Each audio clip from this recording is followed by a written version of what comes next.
Hello everybody, good morning and welcome to the United Stands. I'm Mark Goldbridge and this is your latest Manchester United news as certain United players fear the exit door at United as INEOS grow a pair and stop handing out big money contracts. This is not just about signing new players. This is about current players. You'll see Bruno Fernandes, you'll see Luke Shaw on there. Not necessarily them, but the new contracts they may want in the latter part of their career are not going to be on the table with INEOS. How will that impact players like Bruno, Shaw and others who've got, another contract in them? Maybe under the Glazer regime, there's another big payday there. That's not going to happen under INEOS. What does it mean for the current Manchester United squad? And yes, there is a little bit of fear and uncertainty there as some of those players look for that final contract that may not be on the table. We've seen it with Varane. We've seen it with Casemiro. We'll see it with Maguire and a couple of others. But what about other players? We'll talk about that and this growing concern within the squad. Not that they disagree with it, but what they're going to do in the last few years of their deals. Also, Ivan Toney transfer odds to Manchester United are tumbling. They're tumbling like a wheelie bin on a windy day that's empty. And also we're going to be talking about this ESPN article, which I think has gone under the radar for a lot of people. I don't want to run it as a headline, but some really interesting stuff about Jose Mourinho and what happened there, and also why the Glazers want to stay at Manchester United and why it's got a lot to do with you and social media. Really interesting article from Mark Ogden in the ESPN. They've interviewed 15 past, present, different variety staff employees at Manchester United and put together this article, which is a bit of a hit piece on the Glazers, to be honest, but also a prediction for the future. We'll bring that in a little bit later because I know you like that sort of detail, and it's very interesting as to...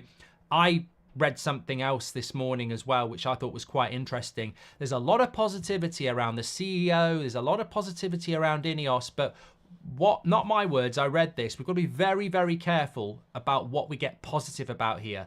Where's the money commitment? We've heard £300 million is coming into the club. When? How much more is coming in? The club's in debt to nearly £1 billion. Moving a stadium would be abhorrent if it was the Glazers, but because it's Sir Jim, let's consider it. How much of this is genuine change that's going to get Man United back on top, and how much is this put a plaster on it and just be a mouthpiece for the Glazers? I'm not saying either of those things are true, but we do need to have our eyes wide open, because ultimately, if the Glazers announced through a newspaper they were thinking about moving Old Trafford on the 6th of February, there would have been outrage. And yet, a lot of people are going, oh, I quite like the idea. So, look, let's delve into that. We've got to be pragmatic. What else are we going to be talking about as well? We're going to be talking a little bit about players that could be coming back in the summer, Jadon Sancho, and this ongoing belief that Sancho should come back if Ten Hag is sacked. I don't know why you'd pin it on Ten Hag and bring Sancho back with welcoming arms, but we'll talk about that. We're also going to talk in relation to the captaincy. I think it's about time we revisited that. And with regards to Eriksen, the fact that he's going to stay, we can bring that in as well if we have time. Would you sign Redondo for 10 million, says Christian. Thank you very much for your super chat, mate. I'll be very consistent on this. I'm more than happy to talk about transfer targets. We're going to talk about this Toney, really interesting movement around like the odds on where Toney's going to go next. I felt it would be Chelsea or Arsenal. They're drifting out and it's us and another club coming through. We'll talk about that in a moment. Look, I'm always interested to talk about targets in the summer, but I don't actually have... I keep getting asked about this, and we've got a video at Carrington that we're going to put out for you this afternoon, actually. Keep an eye on that, where we discussed that. Me and Beth were discussing, targets and where we think we need to bring players in the summer. So I don't want to spoil that too much, but... for me, it's not specifically about let's go get this player, let's go that player. I'm more than happy to put that trust into Ten Hag, the CEO, the director of football, INEOS, whoever. I have a specific idea of what we need to get, and you can watch the 2 o'clock video about what my priority position is, because I think it'll be different to some of you. But it's not really about individual players for me. It's about, if I'd rather sit here and say I'm not really that interested on the names of the players. But what I do want to see is 7, 8, 9, 10 players leave and 6, 7 players come in. And maybe another couple of young players get promoted. That's what I want to see by the end of August. Whether that's achievable or not, I don't know. Anyway, let's hit the headline here. United Exodus fear. So what's this all about? So basically, and it's not really been something that's been tapped into, but there is genuine apprehension, confusion, concern, puzzlement, unawareness, pick the word, amongst certain United players about what the future actually is with INEOS. We're certainly not at a point where each individual player has sat down with this new ownership and had a conversation with their agents. Last week, we saw Marcus Rashford's agent turn up to discuss about what had happened in Belfast. A few weeks before that, we had Jadon Sancho's agent with Jadon Sancho at Carrington to discuss a move.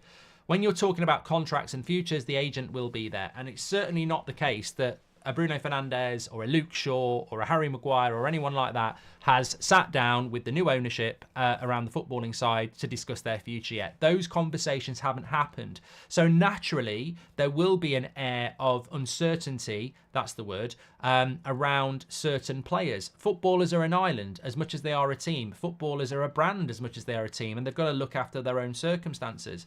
When a player leaves a football club, they're not part of that community anymore. They're out. They go and join somebody else. So they've got to look out for themselves. Even Varane, you know, people say Varane's going to go in the summer, and maybe will. The conversation has not happened with him and his agent about what's going to happen yet. So loads of conversations need to happen. And of course, we've spoke about the likelihood of a Varane going in the summer, maybe a Casemiro, maybe a Harry Maguire. But there are other players, when you look at it, that look, Bruno Fernandes is going to be 30 this year. He's on £240,000 a week. Luke Shaw's 28. He's on 150 grand a week. These are two players that, up until INEOS took over, would be relatively confident that they could sit down with Richard Arnold and the Glazers and get a new contract for another 3 years with an increase. Bruno would be thinking, I can get another contract and I can get up to 300k easy. Luke Shaw's probably thinking, I could get a new contract and get up to 200k, 190k quite easily. But you're not going to happen anymore. This is not going to happen. And there is that fear and there is that uncertainty, because Bruno Fernandes will look at it and go, okay, I've got 2 years left on my contract with the option of another year, but I'm 30. What am I going to do when I'm 32 and I'm out of contract and they don't renew me? Where am I going to go there? Bruno Fernandes would like a contract for another 3 years from now on a higher wage. He will look at what Rashford's on and go, why am I not on that? So those conversations won't happen anymore. They're not going to happen. And it's a good thing. But it does generate a conversation around what do we do around those sort of players. Will they knock on the door? Will they knock on the door and look to go elsewhere where they'll earn money? Because they will want another big contract. Luke Shaw's got a contract till 2027. He's only just signed a new one and it's 2024. So he's got 3 years left on his contract, but that would take him up until 31. Ideally, you would want another contract that takes you up to about 32, 33. Or will he go, you know what, I'm interested in having a move? It's going to be very interesting, and it's an area that I think that will get spoken about more and more because we haven't had these conversations.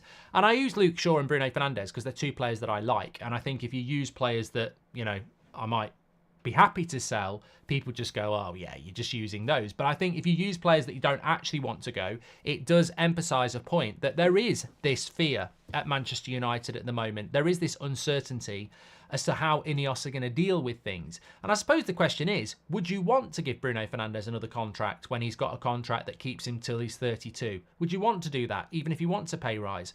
Would you want to give Luke Shaw a longer contract and give him more money when he's on, you know, he's got 3 or 4 years left on it? And the question has to be, no. From an ownership point of view, when you're trying to save money, no. But those players might go, well, I can get more money elsewhere. And this, for me, is where it gets very interesting, because there is so much interest in Bruno Fernandes, and there might be interest in Bruno Fernandes elsewhere. So, look, all I'm saying is we'll have to keep a watching brief on this, but don't be surprised if over the next 18 months, we might even see it in the summer again with Bruno, but don't be surprised if we start to see, we're going to see massive change, but we're not, people talk about it in the sense of who we're going to sell and who we're going to buy. But remember, United's been a cash cow for new contracts as well for the last 10 years. I mean, we gave Phil Jones a 4-year deal when he'd been injured for most of the previous 4 years. Like, some of the new contracts we've given out at this club are absolutely incredibly stupid. And if you're a player under that regime for the last few years, you would fully expect to be able to go and go, I'm going to negotiate a new contract in the next 12 months. I'm going to get a longer contract and I'm going to knock my wages up by 50 grand a week. So, interesting. But also, my other point I wanted to say was that when you look at somebody like Bruno Fernandes' contract, who's on 240 grand a week, Has he not got a right to knock on the door and say, hold on a minute, Luke, Rashford's contract's meant to be about 300 base. That's without match appearances and everything. Some people think it could be as much as 370. Why am I on less than 100 grand a week? 100 grand a week less than he is. So these are things that come with the territory for INEOS, and I think it will be very interesting. My wider point is, don't get too comfortable at Man United as a fan. I think that there is going to be a lot of change over the next 18 months, and some of it might be quite shocking because the day of the past is gone, and tomorrow is a very different future. Essentially, it's well known that at United, certainly amongst agents, you can go in and get the contract you want if you're a player that the Glazers like. But I don't think that's going to happen anymore. I think we're going to be run very, very differently. How now we will see players who truly love the club will stay to those who are only pretenders and leave, says Spencer. I think it's more than that though, Spencer. I mean, at the end of the day, these players have got a livelihood to make. And when they're looking at their contracts and going, I can get better money elsewhere, and there's players at this club that are on more money than me, I don't feel valued. That's when it becomes very, very dangerous. And these are conversations that will take place, 100%. There's been to be honest with you, I'd be very interested to see what happens with a lot of our players who are like 26 and over. There's quite a few in that category. Lindelof, obviously we've extended for another year, I think. Bruno, Shaw, McTominay falls into that. I'm not talking about the early 30 players like the Varans and the Casemiros and the Maguires, because I think their decisions will be made this summer. But the next wave will be the players that are sort of 26 to 30, because they will be looking at new... I mean, look, Scott McTominay could get a new contract. Clear out needed. Bruno, Rashford and Shaw wouldn't get in City's team and get paid more money than City players, says the Hughes lad. I would not be getting rid of Luke Shaw or Bruno Fernandes or Marcus Rashford. I just want to make that very clear. Konza would be a good signing for United, says Dan. Not too important, Bart, but what do you think of next year's jersey leak, or did you see it yet? I'm not impressed personally. Kyle, I'm not really that bothered about new kits. They're not... that's more of an interest for my daughter and Seb than it is for me. I'm not massively interested, if I'm being honest. It looks a little bit like one of the old early noughties ones, doesn't it, that we had with Vodafone. Ryan, welcome to the Members Club. Thank you very much. And Elliot says, depending on which players that leaves in the summer, our targets will change. Don't really think anyone knows what will happen. Let's clear out first. Philip Byrne, welcome to the Members Club. Thank you very much. Hope you're well and rested. Have you heard the rumours about City's interest in João Neves and their part of favourites for him? I've always felt João Neves to Man City is just so logical, this Benfica player. Fantastic player, and it's just exactly the sort of thing that Man City would go and do. Welcome to the Members Club, Jay. How's it going, says Simon T. Thank you very much. Hope it's going well with you as well. Oh, just before I move on to quite a lot to get into this morning, but I was doing a watch-along last night on That's Football for Chelsea against Aston Villa. Second home loss in a row for Aston Villa. Guess who's going there on Sunday? It's us. We're previewing it tonight. I can't wait to preview this game because it's massive. Is that a good result or a bad result for United? It's a tough one because Villa have been undefeated at home for 13 months. They're absolutely incredible. Now they've lost 2 in a row. Can you see them losing 3 in a row? I think it's sort of like that, isn't it? They're either going to bounce back and just be absolutely at it because it's us and they've lost 2 in a row, or they're deflated and we've got an opportunity. So it's going to be mentally. I think this is our biggest test. Mentally, it's our biggest test. Villa are going to be up for that game. Absolutely huge. It's a massive game for them. They know if they lose, we're closing in on 4. So it's a cup final for them. They've lost 2 in a row. The atmosphere and mentality and desire of Villa and their fans is going to be huge. We are going into the Lions' Den quite literally. What a test for Manchester United. It's such a shame Martinez isn't there because he's exactly the sort of player. But we'll preview it more tonight. But just saying, massive game. And can you see Villa losing 3 in a row at home? Mark, not saying I want Bruno or Luke to go, but if you want whatever is best for United and a new dawn means everything is on the table. Ruthless aggression, says Martin. Yeah, but where does ruthless aggression give way for cost cutting? I think there's a few people talking about this who've far greater minds around the financials of Man United than me.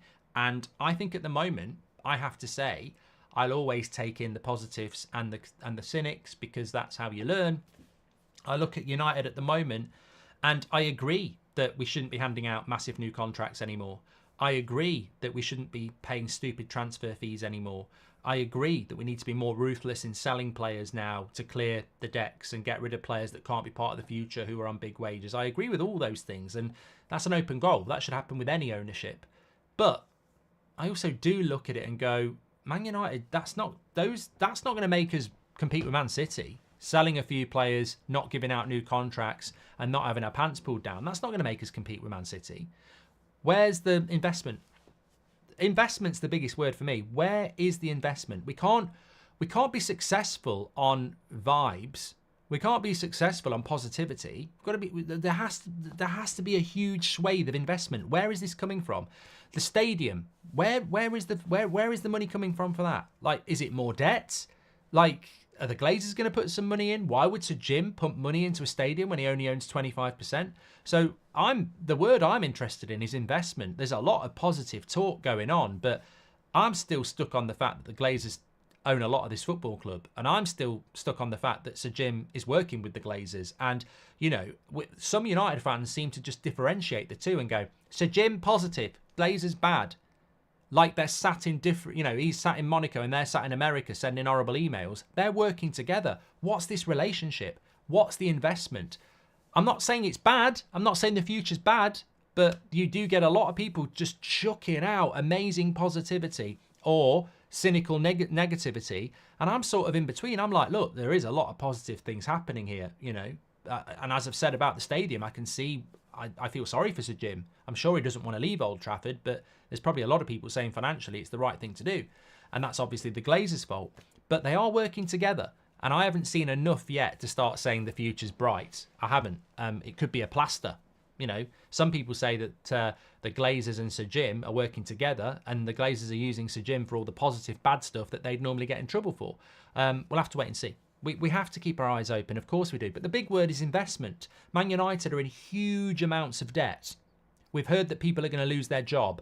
We're talking about leaving Old Trafford because it's cheaper. I don't like those words. I don't like cuts and cheap. I want investment and positivity. Where's the money coming from? You know, we've heard about 300 million going into the club. Won't touch the sides. You know, Qatar was talking about billions of investment. Where's that? We need that. Where's that coming in from? Are we going to get private investment? Are we going to take on more debt?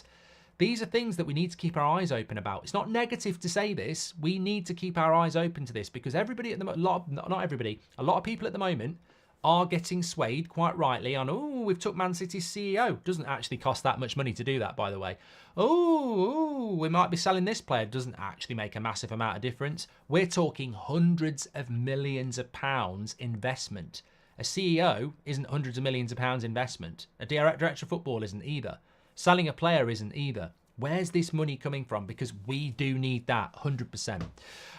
Right, let me move on. Let's hope the week's rest pay off when Villa are playing last night. Rare for me to watch you live, Mark, but off sick at the moment, says Paul. Rest up, mate. Hope you're doing well. Who do you think our centre-back pairing is going to be against Villa? Well, I'm going to do the preview later, but I think we can all predict who it should be. And Sammy says, imagine a future with Garnacho, Ahmad, Højlund, Mainu, Mount, Dangor and Kamwala, and a few seniors, the good ones. That is open heart surgery. The future's bright. I'm Ten Hag in, says Sammy. And thank you very much for that.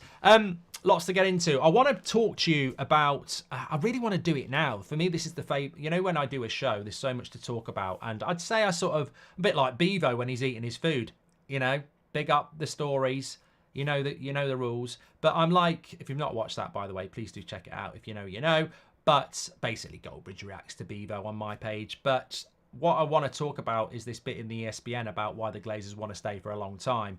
I would say, it's my 9 out of 10 topic for today. But I'm going to go in order and I'm going to talk about the next one, which is quite interesting for those people who are obsessed with transfers. David Gill's comments on Woodward were rather telling on what has gone down at Old Trafford in the last decade. Sir Jim, hands are tied with regards to the stadium, says Akash. I think you might be right. And Jay says, all of this sounds like we're becoming the next Brighton, as it's like we are going to try to survive on player profits and cheap signings, says Jay. Well, we don't know, do we, Jay? We honestly don't know. I mean, on the one hand, we're going to have this massive summer, and on the other hand, we're looking at players who've got 1 year left on their contract. I mean, we just don't know how much money we've got, do we? We don't know the situation. But look, next story I want to talk about is Ivan Toney. We touched on it a little bit last night, but I think the most interesting headline I would say about Ivan Toney is The Athletic have spoken about Man United previously being interested in him, and could they go back and have a look. In relation to betting odds in the UK at the moment, it's been consistently Arsenal and Chelsea as the favourites. But as of this morning, there is a 25% chance that he will go. I mean, the odds are 3-1, but I'll do it in percentages because a lot of you might not know what betting odds work like. So there is a 25% chance that Ivan Toney will sign for Newcastle. They are the favourites at the moment. And Manchester United are joint second favourites with Arsenal at 11%. So what do I take from that? Well, look, betting odds don't necessarily define what's going to happen with a transfer. They're not always super accurate, but they can be an interesting guide. But what I would say is, for whatever reason, Newcastle seem to be the favourites to sign Ivan Toney at the moment, and we've definitely dropped in to second favourites with Arsenal. A few weeks ago, it was Chelsea or Arsenal for Toney. So what's going on in the striker market in the Premier League, and why are Man United and Newcastle now the two favourites to sign Ivan Toney? Granted, Newcastle are more favourites than us. Well, I think it's obvious that Newcastle are trying to sell off experienced players.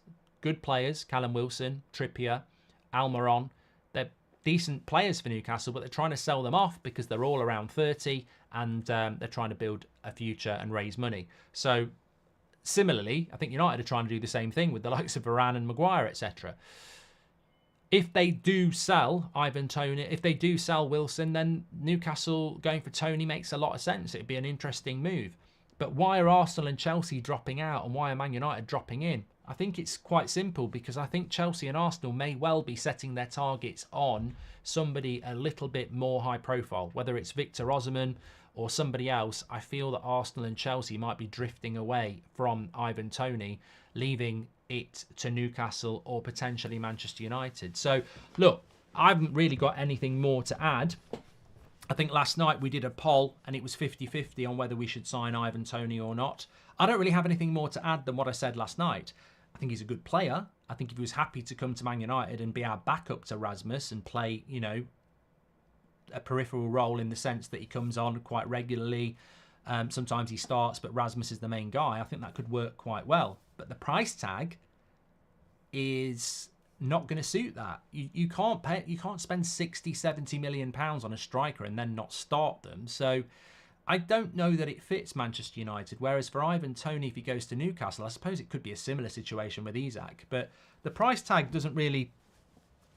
I don't know what happens with Ivan Toney. You know, I really don't, because surely he's got to go to a club where he's going to start. And to me, it would be incredible to buy Ivan Toney and then start him for Man United and drop Rasmus to the bench when Rasmus has had to battle all sorts of nonsense and lack of service in his first season to work through it, you know, to work through that challenge and come out the other end and then find yourself on the bench for Ivan Toney would just be counterproductive to what we're building. It'd be a little bit like buying Douglas Luiz and putting him in the midfield and benching Mainu, or, you know, buying, I don't know, some winger and benching Garnacho. It doesn't make sense to me to go and buy a striker to bench Rasmus. The striker has to be somebody that is coming in to challenge Rasmus, but is not necessarily the starting striker. So I don't really see why Man United would be going for Ivan Toney. And the way it looks at the moment, I would suggest that Newcastle probably is more of a better fit. But what I will say is, you can't ignore the fact that the odds are dropping on Toney coming to Manchester United. And if he was willing to commit, we do need two strikers, but I just think it's got to be the right profile of striker. And if Toney wanted to come to Man United and you know, sort of be the understudy to work alongside Rasmus, then that's absolutely fine. We sort of see that with Alvarez and Haaland, and it works really, really well. But the price tag Brentford would want is, look, if we, well, I suppose what I'm trying to say is, if Ivan Toney was available for 40 million quid, let's go and let's play football. That would be good. But, you know, ideally, who would I want? Again, I'm not really searching names out at the moment. I'm sure more names will come up. We do need to bring a striker in. I'd love Evan Ferguson. we're never going to do that deal. He'll be more expensive than Toney. I'd love somebody like that because I think two young strikers working off each other would be a great idea. But that's why you can't really rule Toney out, because who do you rule in? It probably is going to cost a lot of money. Will says, is Todibo still looking very likely in the summer? You know what, Will? I personally think that Todibo to Manchester United is very, very likely, because it's such an open goal signing and it's gone very quiet in relation to him, which always leans to the fact that I think we might go for him. Reminds me a bit of Lindelof. Remember the January where we were going to sign Lindelof, and I got into this is how long we've been doing this. I remember doing the January transfer window, and I did a video and I said, look, I've been told that Lindelof deal is really close. Man United really want him. The January transfer window closed. People were going, you've got it wrong. Your sources are shit.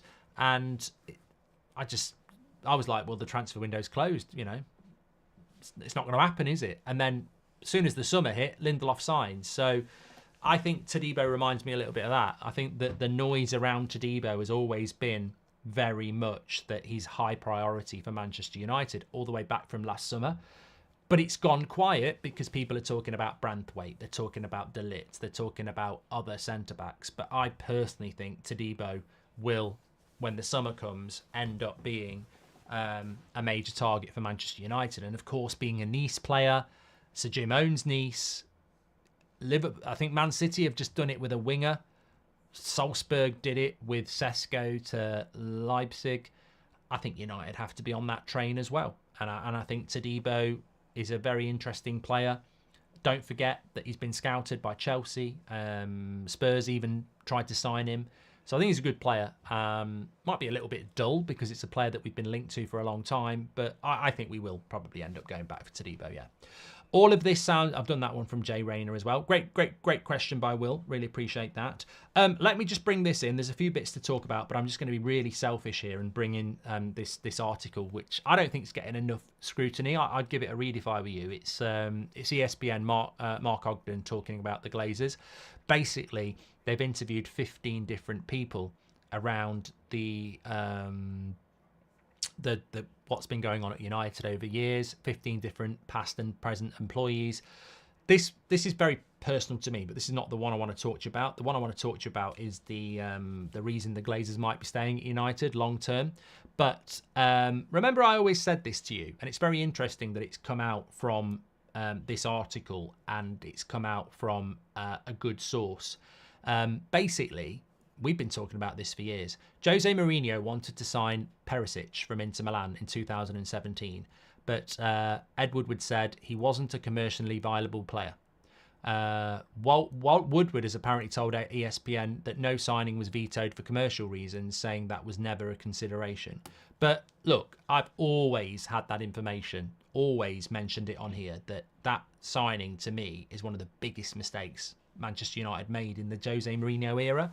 Perisic in 2017, 7 years ago, was about 28.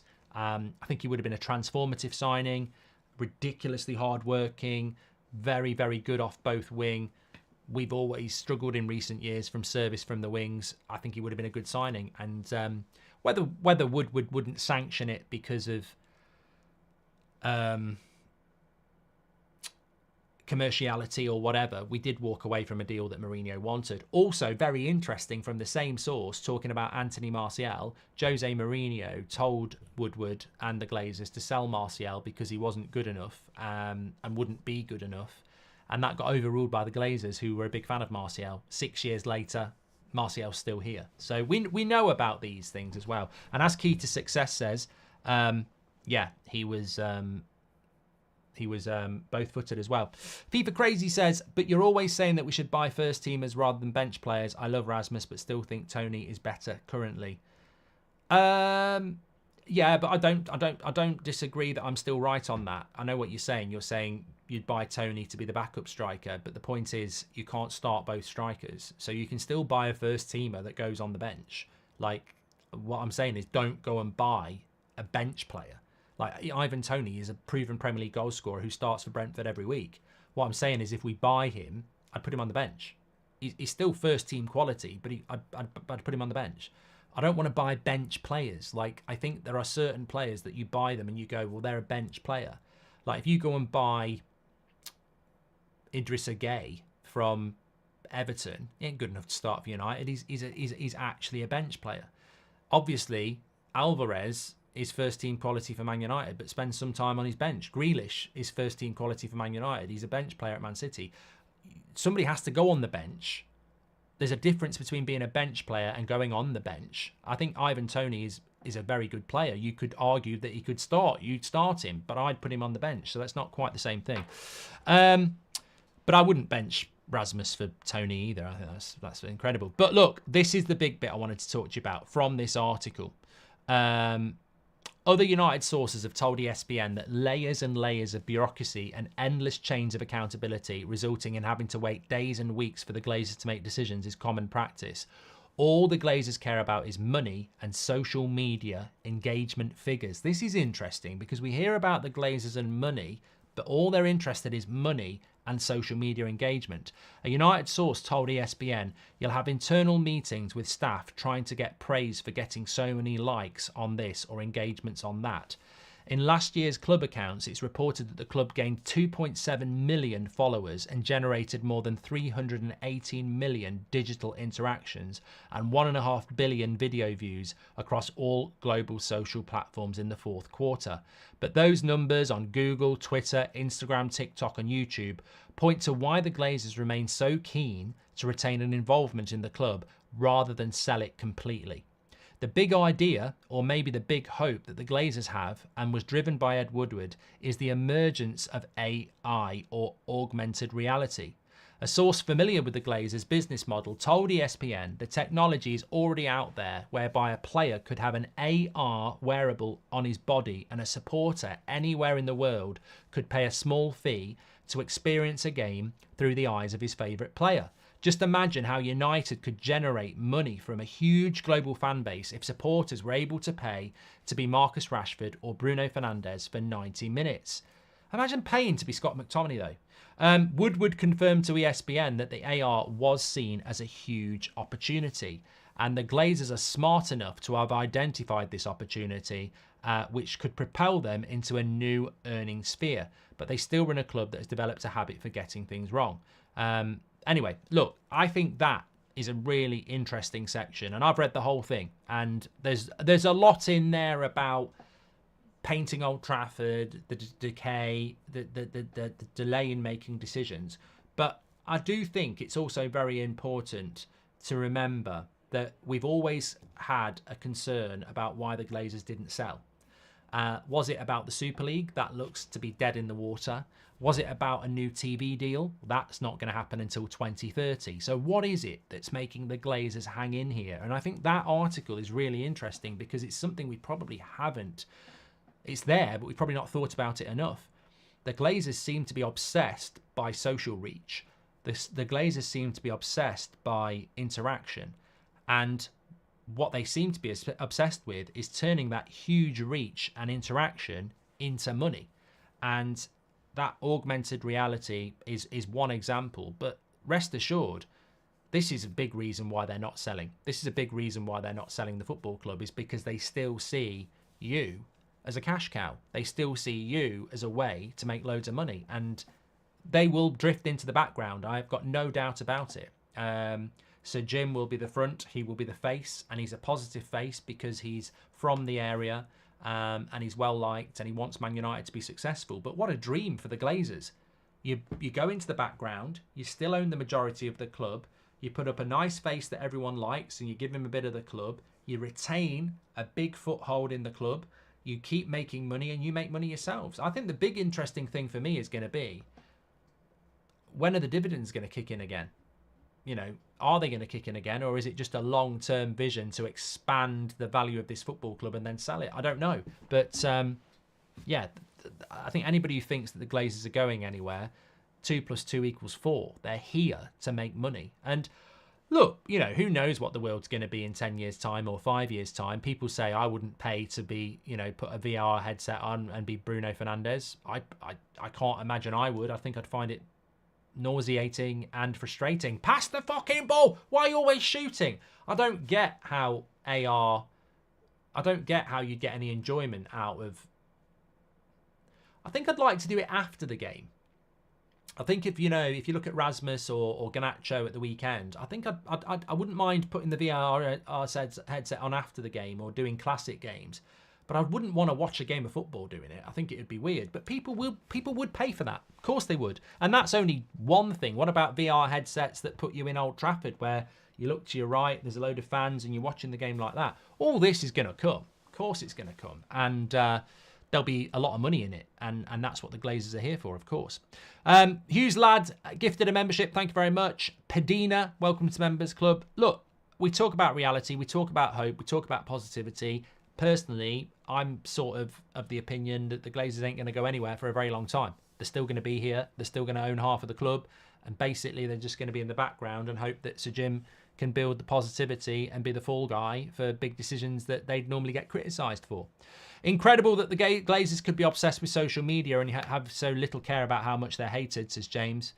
It's not because they're not interested in what you're saying on social media. They're interested in the numbers. When they're having these meetings, they won't be being told 99% of fans are calling you out and trolling you. They'll be more interested in, there's billions of United fans interacting every year. How do we turn that into money? Of course, that's what they're thinking.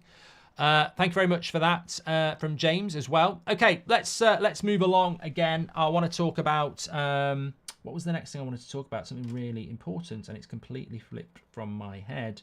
Okay, let's talk about let's talk about Jadon Sancho actually.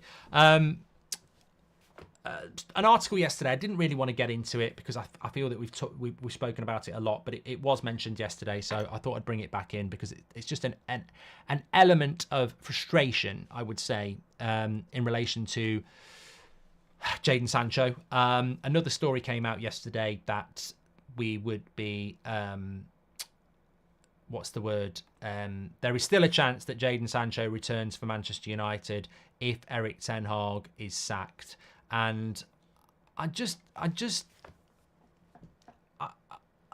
that the summer's so important for Manchester United, and we've wandered into so many summers as a community over the years where you go, we're surely going to sell 5 players, we're surely going to buy 6 players, it's definitely going to happen, and then you hit the end of the transfer window and you've not really got rid of any of the players you'd have got rid of, and we've messed up a few of the signings as well. Year after year we go in with false hope.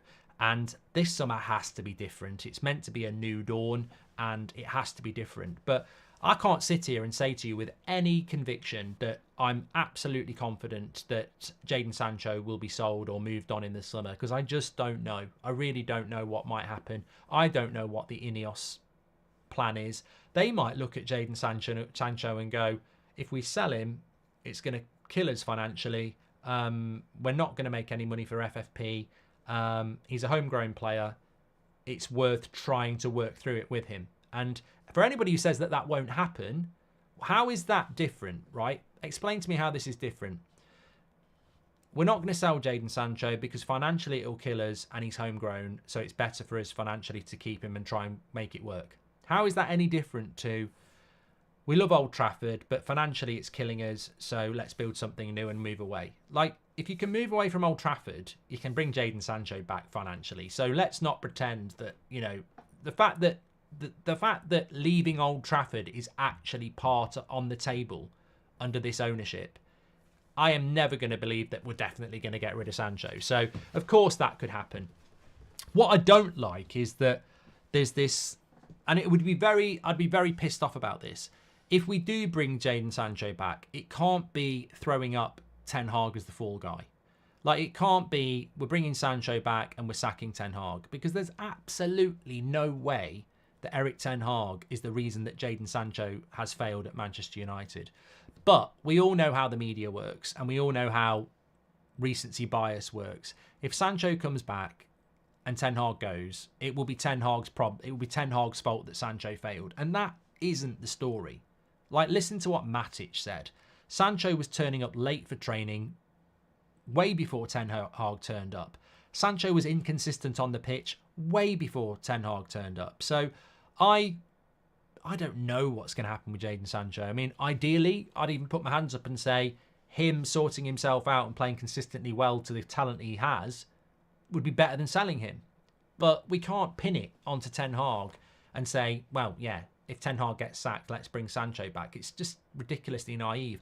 And I would hope that INEOS wouldn't do that, because it just feels like Glazers sort of thing to do. It's like when we sacked Mourinho, and Mourinho was the problem, and Pogba and co were being held back by Mourinho. And we found out very quickly that was just a PR line. And actually, it was the players who were the problem and not Mourinho, as we saw. So I don't want to see that sort of Ten Hag gets sacked, Sancho comes back. I personally don't think there should be a way back for Sancho. I think that it's been an absolute shambles of a signing for both parties, and we should be looking to part ways. But, I bring it in because actually a little bit, as I said, like the stadium, if they're willing to leave Old Trafford because it's cheaper, which I find incredible, then of course they're going to be willing to bring Sancho back because it's better for them financially. So I'd keep an open mind about it. I just hope if we're bringing him back, he's coming back under Ten Hag and not because Ten Hag's been sacked, because that would piss me off.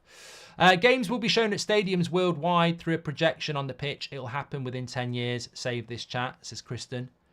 Games will be shown at stadiums worldwide through a projection on the pitch. It'll happen within 10 years. What, like like holograms, Kristen? Bit like ABBA. Be interesting. I don't know. Would people be interested in watching that? Yeah, maybe that is the future. I don't know. Don't know.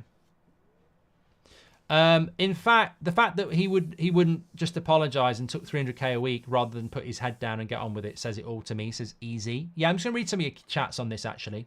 Sancho's been a flop. We should cash in any amount. 30 million, says Sadsack.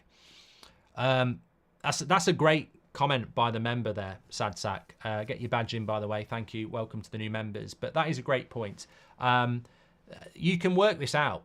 If you're interested in financial fair play, you don't need to be an expert. You can work this out. Basically, Jadon Sancho cost, 75 million 2.5 years ago. I think he's on a 5-year contract. So if we were to sell him this summer for 30 million, I don't think any of that money would go into our financial fair play budget. I think it would all be written off because amortization across the deal means that you've made no actual profit. So if Sancho left for 30 million, I don't think any of that money can then be used in our transfer budget. It just gets written off. And also, you're probably going to have to take a hit on his wages because no one's going to give him 300k. And that's the problem. That's what I'm talking about. We talk about we've got to move from Old Trafford because of money. Do you really think the same people are going to be sat there going, yeah, let's just write it off? I don't think Sancho's an easy problem to solve. I really don't. I really don't. It's a financial killer for Manchester United to let him go for 30 million quid. There's just, and you will get people in the summer who go, yeah, at least that 30 million pounds goes towards the transfer budget. It doesn't. This is the big problem that Chelsea have got. If Chelsea decide in the summer they've had enough of Mudryk, they've had enough of Badiashile, they've had enough of Gusto, they make no money on them at all because they've spread their contracts out so long that if they spend £70 million on Mudryk over 7 years, every year it's only 10 million going off that. So if you sell him for 30 million in the summer, his actual value is going to be more than that because you haven't paid it off. So Man United, Sancho's a concern. Whereas, as we've said, a Greenwood or a McTominay, because they're homegrown, it's pure profit, whether it's 10 million, 20 million, 30 million. But with Sancho, with FFP, he will actually be a massive drain on the club. With Varane, with Harry Maguire, any fee you get is basically going to go in, and you're clearing big wages as well. So, yeah, they are going to be financially viable for INEOS, whereas I don't think Sancho would be. Let me talk to you about the captaincy on here. I'm going to run a quick poll on this as well. Keep your comments coming in because we're sort of moving into the comments section here. Got a cracking video coming out for you at 2 o'clock, by the way, in relation to the summer. Me and Beth at Carrington filmed something. I think you'll enjoy that. And don't forget, 8 o'clock tonight, back in the usual slot with my favourite show of the week. It's the preview for the Aston Villa game, which is absolutely massive. We will take the easy way out, like always, says John. I wouldn't be so sure that we will see the departure of Jadon Sancho for the reasons I've just said. Should United keep Bruno captain? Yes or no? Let me know. Very interested to see where you stand on this at the moment. It's sort of been a long-running theme, and the reason I'm bringing it back in is because obviously we're going to go through this period of major change, and maybe Bruno will be here next season. I hope he is, but maybe a conversation will happen about Saudi Arabia. We don't know. Anything's going to be possible. I'm surprised the Glazers hasn't tried to buy out the United stand for better PR. Stay golden, Mark. You are the voice of the fans. Yeah, I don't actually know how that would work, to be honest with you. Costa take, well, yeah, I don't even know how that would work. I've completely and utterly lost my live chat here. It's just not loading up. So let me just bear with me a minute because I can't even see the poll. We are still live, but my live chat's gone, which is also my poll. So yeah, the Bruno thing's been going on for a long time, hasn't it? Bruno Fernandes, captain of Manchester United. I actually really do like him. Right, I've got it back now. Or have I? It's the first time this has ever happened. It's weird. Right, the poll is there, but it can't be voted on. What's going on here? Has live chat just gone down completely for YouTube, or is it me? I wonder if I can get it on here. 1 minute, just bear with me. Smash a like on the video while you're waiting, and we'll have this chat about Bruno Fernandes' captaincy, because this hasn't happened before. Might be specifically this computer. No, I think it's YouTube. Oh no, it's working on this one. We're fine. Although the poll, you can't vote on the poll because it's 0-0. Poll not worked. Okay, let me end it. I'll start it again. Oh no, it was working in the back system. Okay, weird. We did have some votes. 69% said yes. 30% said no. So 70-30 in the favour of Bruno should be the captain. We'll work with that while we've got a few gremlins in the system. So, yeah, I think that with Bruno Fernandes, I'm very happy with him as the captain of Manchester United. I thought last season it worked brilliantly, and I think this season we've struggled. But the captain can't win games single-handedly. Those days don't exist anymore. And I think what we've seen in the last 2 games is that we've won 2 games against 2 good teams. We've scored 7 goals. Wolves and West Ham. And Bruno was the captain in both of those games. So I just think that there is a myth around United this season that Bruno's a bad captain, Ten Hag's a bad manager. And what we've seen is that Bruno's not a bad captain, Ten Hag's not a bad manager. We just don't have a squad to compete in a competitive league when we have a number of injuries. But as soon as Luke Shaw and Martinez and Casemiro come back, they're key players, the balance is correct, and suddenly we start winning, and Bruno's a good captain again. I think Bruno's a good captain, is my point. And I don't actually see anybody in that team at the moment who could be the captain of Man United either. I mean, I asked the question of Rasmus on the interview, and, you know, I asked that question because I do see in him as a young player, and you could say the same about Mainu as well. I see in those 2 players something that at such a young age, in 2 or 3 years' time, if they develop it, they're going to become more leaders on the pitch. And that's why I asked it of Rasmus, because I'm very eager for this. Because when I look back to the United team of 94, you know, who was the captain? Steve Bruce, was it by that time? But you've got Gary Pallister, you've got Peter Schmeichel, you've got Roy Keane, you've got Paul Ince, you've got Eric Cantona, you've got Mark Hughes, Ryan Giggs. Even at a young age, you could see that he was being influenced by that. You need 6, 7 captains in a team. You need leaders. So the fact that I look at Bruno as captain and then I go, well, if Bruno wasn't captain, who would I take? To me, we don't have enough leaders in that team at the moment. So I think Martinez, Varane, Casemiro, yeah. But 3 of those players have been injured for most of the season, and I rest my case, Your Honour. That's my whole point. Varane is in and out of the team. Casemiro and Martinez have been injured for a long time. I think Luke Shaw is actually quite a subtle leader as well. I've noticed with Luke Shaw, doesn't do many interviews, does he, Luke Shaw? But tends to do interviews when we've lost. I don't think Luke Shaw gets anywhere near enough praise from our fan base. I really don't. I've always liked him. I've noticed. I mean, I've seen other content creators absolutely bury him over the years about his weight. He's not very good. You know who they are. You know who they are, if you can think. But my point is, take it up with them, not with me. I've been consistent that I like Luke Shaw. I'm not having an argument with them. They can have their opinion, that's fine. But I think Luke Shaw's a massive player for Manchester United in the sense that I spoke about him against West Ham. That diagonal run was so intelligent and it stopped Emerson doing a cutback and it would have been 1-1. But so important to us. But I think he's a big leader in that team as well. And it's not lost on me that we don't really see Luke Shaw talking after a win. But when we lose, he's normally the player that fronts up. And as we know in life, anybody can celebrate when they're winning, but it's the people who've got the balls to come out and speak when they lose. You know, I've spoken to people in the mix zone, journalists, and they're like, when United lose, you're lucky if you get a hello from the players walking through. They've got their head down, they just won't talk to you. And Luke Shaw will. So that, to me, shows leadership as well. But he's been out for a lot of the season. Casemiro's been out for a lot of the season. Martinez has been out for a lot of the season. That's 3 leaders. Bruno has to be the captain. He's the one who's always available. And I think we need a few more coming into the club as well. Because if Varane's going to go, and Casemiro's going to go, and you've got to throw Maguire into that as well, then they're 3 players that are all capable of being captains. And that's why it's so important to have people like Mainu and Rasmus coming through with the potential to lead as well. Maybe Rashford could develop that as part of his game, but we do need to bring more leaders in. But anybody who doesn't... I've never understood the Bruno captain criticism because who else is there? There isn't anybody else, is there?